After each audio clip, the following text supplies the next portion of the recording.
સુરત અડાજણ ખાતે વિદ્યાકુંજ સ્કૂલ સમગ્ર ભારત વર્ષમાં કહી શકાય તેવું ઓપન પુસ્તકાલય વિદ્યાકુંજ પુસ્તક વેલી વિદ્યાર્થીઓ, શિક્ષકો, વાલી મિત્રો, શુભેચ્છક મિત્રો માટે આ એક અનોખું પુસ્તકાલય છે। આપણે આપણી જાતને જ્યાં ખોઈ પણ શકીએ અને જોઈ પણ શકીએ તે જગ્યા એટલે પુસ્તક।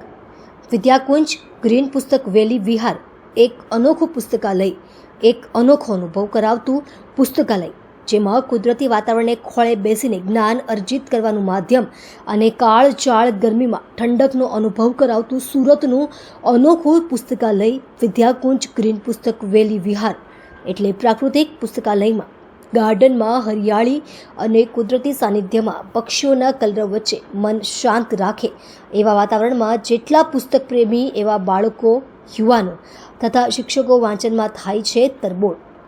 પુસ્તકો સમયના વિશાળ સાગરખંડમાં ઊભી કરાયેલી દીવા દાંડી સમાન છે। પુસ્તકો એ વિશ્વ તરફ ઉઘડતી બારી છે। આજે વિશ્વ પુસ્તક દિવસ છે, ત્યારે પુસ્તકો સાથેની દોસ્તીને પાક્કી કરજો, કારણ કે પુસ્તકો એવો દોસ્ત છે જે તમારી આંગળી ક્યારેય છોડતા નથી। વિદ્યાકુંજ સ્કૂલ અડાજણ સુરત ખાતે સમગ્ર ભારત વર્ષમાં કહી શકાય તેવું ઓપન પુસ્તકાલય વિદ્યાકુંજ પુસ્તક વેલી વિદ્યાર્થીઓ, શિક્ષકો, વાલી મિત્રો, શુભેચ્છક મિત્રો માટે આ એક અનોખું પુસ્તકાલય છે। નમસ્તે મિત્રો, મહેશભાઈ પટેલ, વિદ્યાકુંજ સંકુલ નિયામક। આજે વિશ્વ પુસ્તક દિવસ નિમિત્તે આપ સૌ પુસ્તક પ્રેમીઓને હું ખૂબ ખૂબ શુભકામના પાઠવું છું।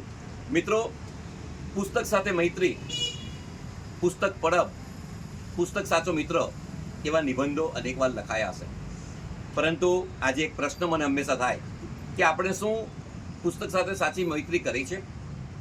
આપણે એવા તૃષાતુર છીએ કે પુસ્તક પરબ સુધી એને રસ પીવા માટે જઈએ?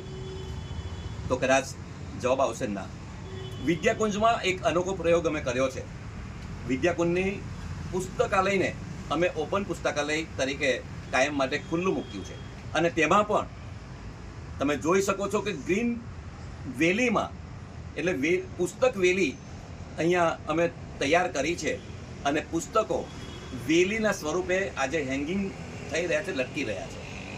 હું કલ્પના કરી શકું કે મારી આ વેલીમાં પુસ્તક જે લટકી રહ્યા છે ત્યાં કોઈક કોયલ આવીને ટહુકો કરે, કોઈક પતંગિયું આવીને બેસે, એમ આ પુસ્તક જ્યાં લટકતા હોય ત્યારે મારા વિદ્યાર્થીઓનું મન, મારા વિદ્યાર્થીઓ, મારા શિક્ષકો, મારા વાલી મિત્રો પણ ક્યારેક અહીંયા આવીને બેસે અને નિરાંતની પળોમાં પુસ્તક વાંચે।